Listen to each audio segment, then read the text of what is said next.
ಒಬ್ಬ ಸಮಾಜಘಾತಕನನ್ನು ಪೊಲೀಸರು ಅಟ್ಟಿಸಿಕೊಂಡು ಬಂದು ಶೂಟ್ ಮಾಡುತ್ತಾರೆ. ಆತ ನರಳಿ ನರಳಿ ಕೊನೆಯುಸಿರೆಳೆಯುತ್ತಾನೆ.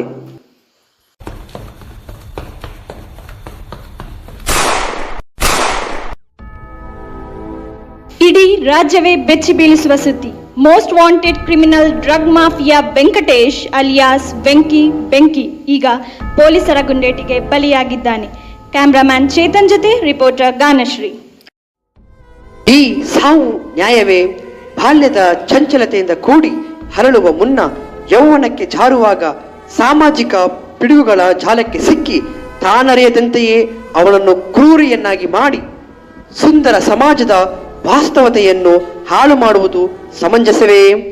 ಸೃಷ್ಟಿಯ ಕಿರೀಟವೆನಿಸಿದ ಮಾನವ ಅವನತಿಗೆ ಬೀಳುವ ಈ ದುಸ್ಥಿತಿಗೆ ಕಾರಣ ಯಾರು? ಮಾನವರ ನಡುವಿನ ಪ್ರೀತಿ ಸಂಬಂಧಗಳನ್ನು ಕಡಿದೆಸೆಯುವ ಮಾದಕ ಚಟಗಳ ಮೂಲ ಏನು? ಇದರ ಅನ್ವೇಷಣೆಗೆ ತೊಡಗುವವರಾದರೂ ಯಾರು?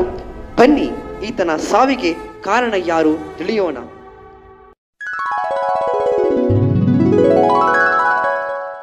ವೆಂಕಟೇಶ್, ಸೀನಾ, ನಂದಿನಿ, ಗೌರಿ ನಾಲ್ವರು ಸೇರಿ ಬೀದಿ ಬದಿಯಲ್ಲಿ ಸಂತೋಷದಿಂದ ಆಟವಾಡುತ್ತಿರುತ್ತಾರೆ.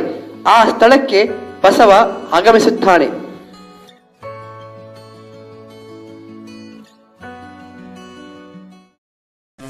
ಏಯ್ ನನ್ನ ಮಕ್ಳ, ಭಿಕ್ಷೆ ಪಡ್ಬಿಟ್ಟು ದುಡ್ಡು ತಕ ಬನ್ನಿ ಅಂತಂದ್ರೆ ಇಲ್ಲೆಲ್ಲ ಆಟ ಆಡ್ತಿದ್ದಾರೆ ನೀವು. ಇರಿ, ನಿಮಗೆ ಮಾಡ್ತೀನಿ. ಬಸವ ಓರ್ವ ಶ್ರೀಮಂತ ವೃದ್ಧರನ್ನು ಕರೆತಂದು ಗೌರಿಯನ್ನು ತೋರಿಸಿ ಮದುವೆ ಮಾಡಿ ಕೊಡುವುದಾಗಿ ಆಶ್ವಾಸನೆ ಇತ್ತು ಹಣದ ಕಂತೆ ಎಣಿಸುತ್ತಾನೆ. ಅಪ್ಪ ಬೇಡ ಅಪ್ಪ, ಅಪ್ಪ ಬೇಡ ಅಪ್ಪ, ಅಪ್ಪ ನನಗೆ ಮದುವೆ ಬೇಡ ಅಪ್ಪ, ನಾನು ಓದ್ಬೇಕು ಅಪ್ಪ, ಬೇಡ ಅಪ್ಪ. ನೀನ್ ಏನ್ ಹೇಳಿದ್ರು ನಾನು ಕೇಳೋದಿಲ್ಲ, ನಿನ್ನ ಮದುವೆ ಮಾಡೇ ಮಾಡ್ತೀನಿ ಬಾ. ಅಪ್ಪ ಬೇಡ ಅಪ್ಪ.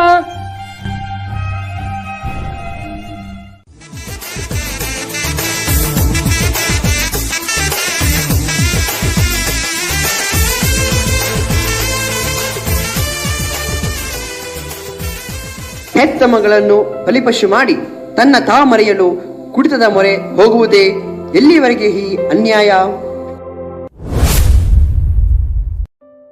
ಬಸವ ಕುಡಿದು ಮೈಮರೆತು ಬಿದ್ದಿರಲು ಹಲವು ಪುಂಡರು ಬಸವನ ಜೇಬಿನಿಂದ ಹೊರಚೆಲ್ಲಿದ್ದ ಹಣವನ್ನು ಕಂಡು ಸಮೀಪಿಸಿ ಅವನಲ್ಲಿದ್ದ ಹಣವನ್ನೆಲ್ಲ ದೋಚಿಕೊಂಡು ಹೋಗುತ್ತಾರೆ. ಪಾಪಿಯ ಧನ ಪಾಪಿಗಳ ಕೈ ಸೇರಿತು. ಅಡ್ಡದಾರಿಯಲ್ಲಿ ಹಣ ಗಳಿಸಲು ಅನೇಕ ಮಾರ್ಗಗಳಿವೆ. ಇದು ನಿರ್ನಾಮವಾಗುವುದಾದರೂ ಎಂದು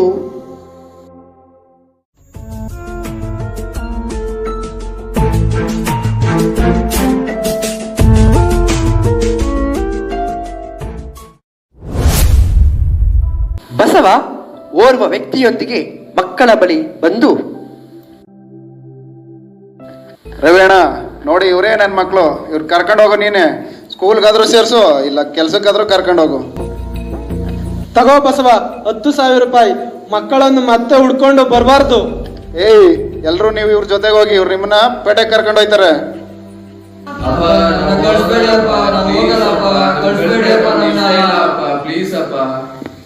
ಮಾನವನಲ್ಲಿ ಜೊತೆಗೆ ಹುಟ್ಟುವ ಕಾಮ ಕ್ರೋಧಾದಿಗಳು ಹೆಮ್ಮರವಾಗಿ ಬೆಳೆದು ಮಾನವನಲ್ಲಿ ಇರಬೇಕಾದ ಪ್ರೀತಿ, ದಯೆ ಇತ್ಯಾದಿಗಳನ್ನು ಮುಚ್ಚಿ ಹಾಕುತ್ತವೆ.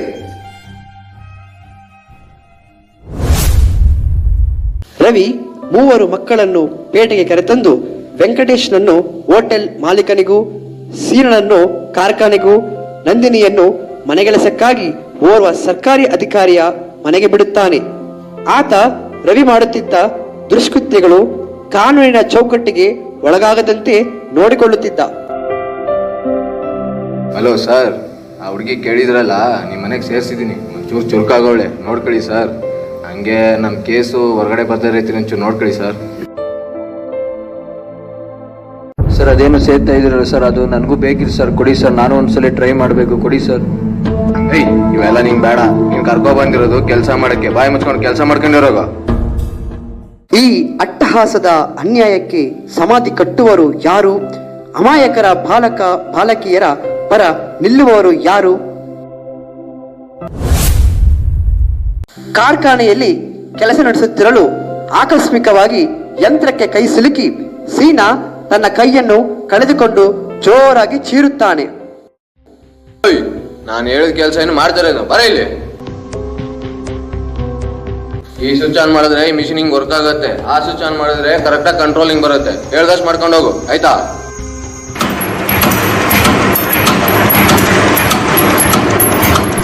ಅಮ್ಮ ನನ್ ಕೈ ಹೋಯ್ತು, ನನ್ ಕೈ, ನಾನೇನ್ ಮಾಡ್ಲಿ ಈಗ?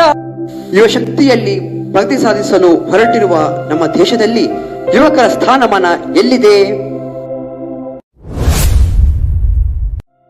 ಕೈ ಕಳೆದುಕೊಂಡ ಸೀನನನ್ನು ರವಿ ಭಿಕ್ಷಾಟನೆಗೆ ತೊಡಗಿಸುತ್ತಾನೆ. ಅಮ್ಮ, ಅಪ್ಪ, ಭಿಕ್ಷೆ ಕೊಡೋಣ. ಊಟ ಮಾಡಿ 3 ದಿನ ಆಯ್ತು. ಭಿಕ್ಷೆ ಕೊಡೋಣ, ಹೊಟ್ಟೆ ಫುಲ್ ಹಸಿತೈತೆ. ಭಿಕ್ಷೆ ಕೊಡೋಣ. ಏಯ್, ಏನು ಭಿಕ್ಷೆ ಬೇಡ್ತಿದ್ಯಾ? ಹೋಗೋ, ಭಿಕ್ಷೆ ಕೊಡಲ್ಲ. ಭಿಕ್ಷೆ ಅಂತೆ ಭಿಕ್ಷೆ, ಕೈ ಕಾಲೆಲ್ಲ ನೆಟ್ಟಗೆ ಭಿಕ್ಷೆ ಬೇಡ್ತಾವ್ರೆ, ಹೋಗೋ. ಮಳೆ ನಿಮ್ಮ ದಾನ, ಬೆಳೆ ನಿಮ್ಮ ದಾನ ಎಂದು ವಚನಕಾರರು ಜನಿಸಿದ ನಮ್ಮ ದೇಶದಲ್ಲಿ ಭಿಕ್ಷಾಟನೆ ಬೇರೆ ಸಹಿತ ನಿರ್ನಾಮವಾಗುವುದೆಂದು ವೆಂಕಟೇಶ್ ಹೋಟೆಲ್ನಲ್ಲಿ ಊಟದ ತಟ್ಟೆ ಹಿಡಿದು ಕಸ್ಟಮರ್ಗೆ ಕೊಡಲು ಹೋದಾಗ ಆತನ ಕೈ ಜಾರಿ ತಟ್ಟೆ ಕೆಳಗೆ ಬೀಳುತ್ತದೆ.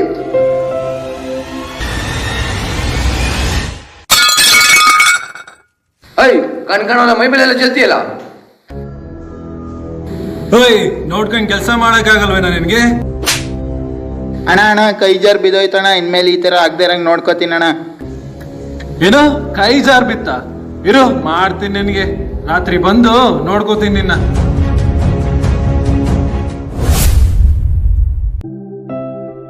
ಒಂದು ಸಿಗ್ನಲ್ನಲ್ಲಿ ಸೀನಾ ಭಿಕ್ಷಾಟನೆಯಲ್ಲಿ ತೊಡಗಿರಲು ಒಂದು ಲಾರಿ ಬಂದು ಜೋರಾಗಿ ಆತನಿಗೆ ಹೊಡೆಯುತ್ತದೆ. ಆತ ಸ್ಥಳದಲ್ಲೇ ಒದ್ದಾಡುತ್ತಾ ಕೊನೆಯುಸಿರೆಳೆಯುತ್ತಾನೆ. ಅಮ್ಮ, ಅಪ್ಪ, ಭಿಕ್ಷೆ ಕೊಡಿ ಅಮ್ಮ ಯಾರಾದ್ರೂ. ಊಟ ಮಾಡಿ 3 ದಿನ ಆಯ್ತು. ಭಿಕ್ಷೆ ಕೊಡಿ ಅಮ್ಮ ಯಾರಾದ್ರೂ. ಅಮ್ಮ, ಭವ್ಯ ಭಾರತ ನಿರ್ಮಾಣ ಮಾಡಬೇಕಾದ ಪಾಲಕರ ಈ ದುಸ್ಥಿತಿಗೆ ಕಾರಣ ಯಾರು?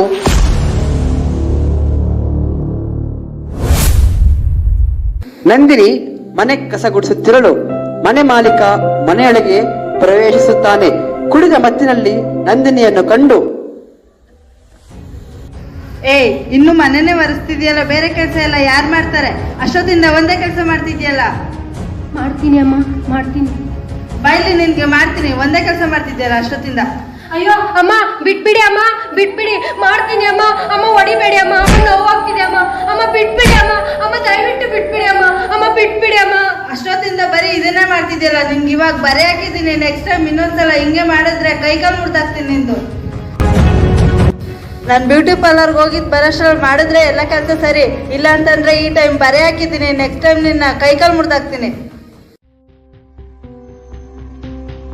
ರೇಷ್ಮಾ, ಏ ರೇಷ್ಮಾ, ಎಲ್ಲೇ ಹೋಗಿದ್ಯಾ? ಅವಾಗ್ಲಿಂದ ಕೂಗ್ತಿರ ಕೇಳಿಸ್ತಿಲ್ಲ?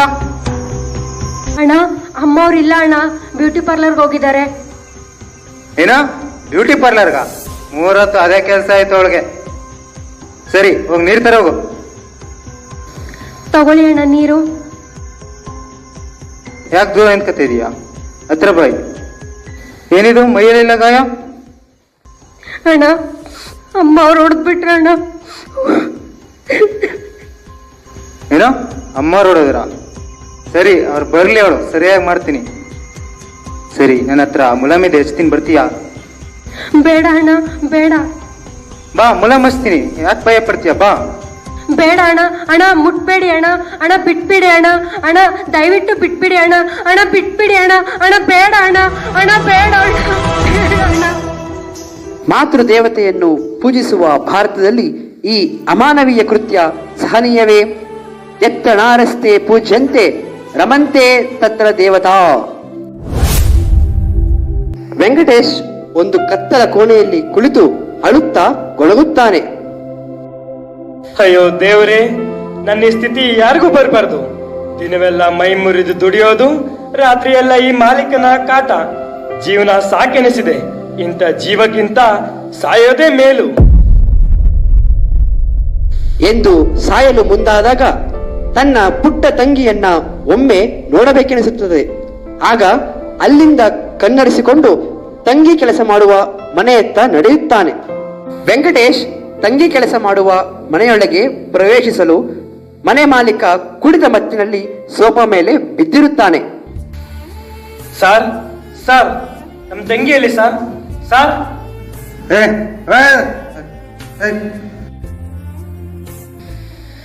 ಅಮ್ಮ ನಂದಿನಿ.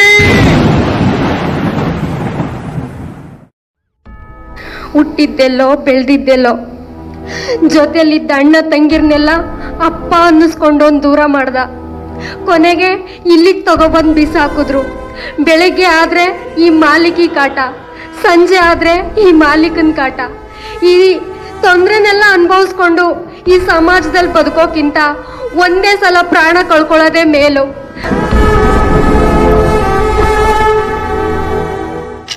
ಅವನ್ನ ಸಾಯಿಸು, ಚುಚ್ಚು, ಉಳಿಸ್ಬೇಡ ಅವನ್ನ.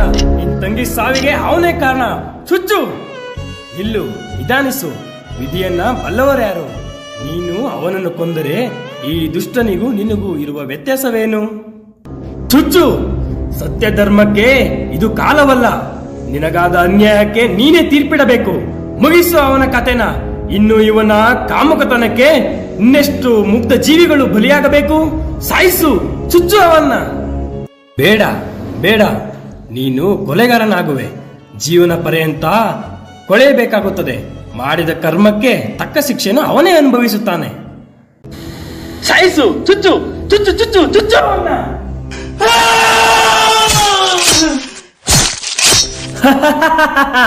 ಸತ್ತೋದ.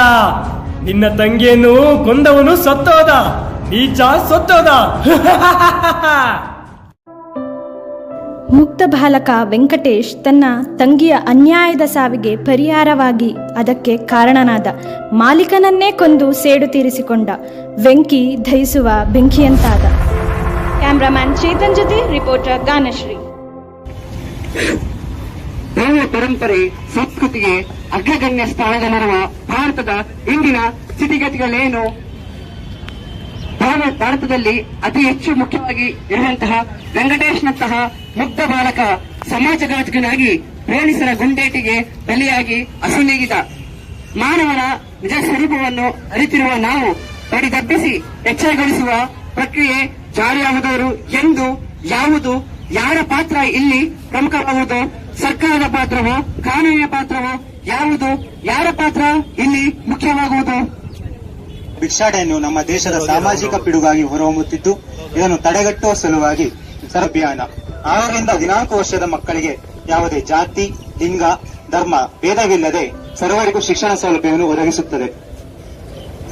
ರಾಷ್ಟ್ರೀಯ ಮಾಧ್ಯಮಿಕ ಶಿಕ್ಷಣ ಅಭಿಯಾನ 14-18 ವಯಸ್ಸಿನ ಮಕ್ಕಳಿಗೆ ಉತ್ತಮ ಕಂಪ್ಯೂಟರ್ ಲ್ಯಾಬ್ಗಳ ವ್ಯವಸ್ಥೆ, ಮಧ್ಯಾಹ್ನದ ಬಿಸಿ ಊಟದ ವ್ಯವಸ್ಥೆ, ಇದನ್ನು ಶಾಲೆಗಳಲ್ಲಿ ವ್ಯವಸ್ಥೆ ಮಾಡಲಾಗಿದೆ. ಬೇಟಿ ಬಚಾವೋ ಬೇಟಿ ಪಡಾವೋ, ಹೆಣ್ಣು ಮಕ್ಕಳನ್ನು ಉಳಿಸಿ ಅದು ಹೆಣ್ಣು ಮಕ್ಕಳಿಗೆ ಶಿಕ್ಷಣವನ್ನು ಒದಗಿಸುವ ಕಾರ್ಯಕ್ರಮವಾಗಿದೆ. ಸುಕನ್ಯಾ ಸಮೃದ್ಧಿ ಯೋಜನೆ, ಈ ಯೋಜನೆಯು 2015ರ ಅಡಿಯಲ್ಲಿ ಬೇಟಿ ಬಚಾವೋ ಬೇಟಿ ಪಡಾವೋ ಯೋಜನೆಯ ಅಡಿಯಲ್ಲಿ ಇದು ಸೃಷ್ಟಿಯಾಗಿದೆ.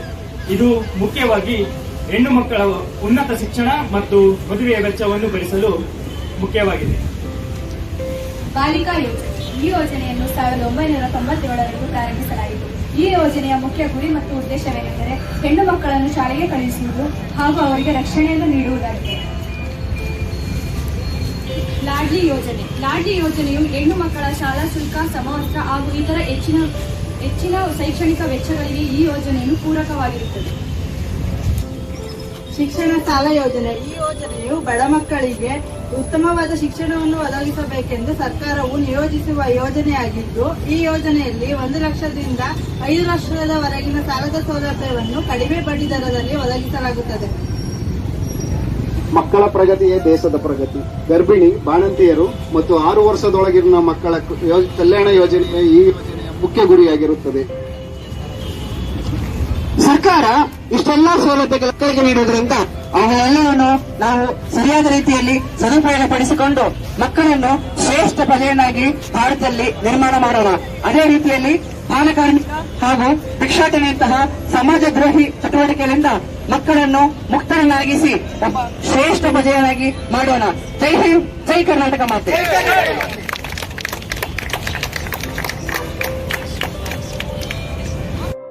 ನನ್ನ ಹೆಸರು Sandesh, first year MSW, Manasa Gangotri, Mysuru. ನನ್ನ ಹೆಸರು Sachidananda HK, first year MSW, Manasa Gangotri, Mysuru. Naveen Kumar, first year MSW, Manasa Gangotri, Mysuru. ನನ್ನ ಹೆಸರು ಲೋಹಿತ್ ಕುಮಾರ್ ಅಂತ. ನಾನು MSW ಕೋರ್ಸ್ ಮಹಾಜನ ಸ್ನಾತಕೋತ್ತರ ಕಾಲೇಜಲ್ಲಿ ಪೂರ್ಣಗೊಳಿಸ್ತಾ ಇದ್ದೀನಿ. ನನ್ನ ಹೆಸರು ಅಂತೋನಿ ಪ್ರಶಾಂತ್, ನಾನು MSW student, Manasa Gangotri, Mysuru. I am Arshit. I am studying first year MSW in University of Mysore.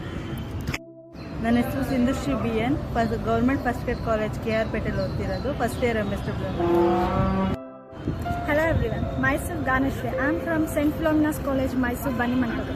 I am studying first year MSW, Department of Social Work, second sem. ನನ್ನ ಹೆಸರು ರಮ್ಯಾ, ನಾನು ಮಾನಸ ಗಂಗೋತ್ರಿ, ಮೈಸೂರಲ್ಲಿ ಫಸ್ಟ್ ಇಯರ್ MSW ಮಾಡ್ತಾ ಇದ್ದೀನಿ. ನನ್ನ ಹೆಸರು ಚೇತನ್ ಕುಮಾರ್, ನಾನು ಮಾನಸ ಗಂಗೋತ್ರಿಯಲ್ಲಿ MSW ಓದ್ತಾ ಇದ್ದೀನಿ. ನನ್ನ ಹೆಸರು Chandu, first year MSW, Manasa Gangotri. ನನ್ನ ಹೆಸರು ಧನ್ಯಾ, ನಾನು ಸೈಂಟ್ ಫಿಲೋಮೆನಾ ಕಾಲೇಜಲ್ಲಿ ಓದ್ತಾ ಇದ್ದೀನಿ, first year MSW. Myself Spoorthi HT from university of Mysuru, first year MSW. Myself Sonu, first year MSW, Manasa Gangotri. Myself Kajol P. Josh. I am from St. Philomena's College, doing first year MSW.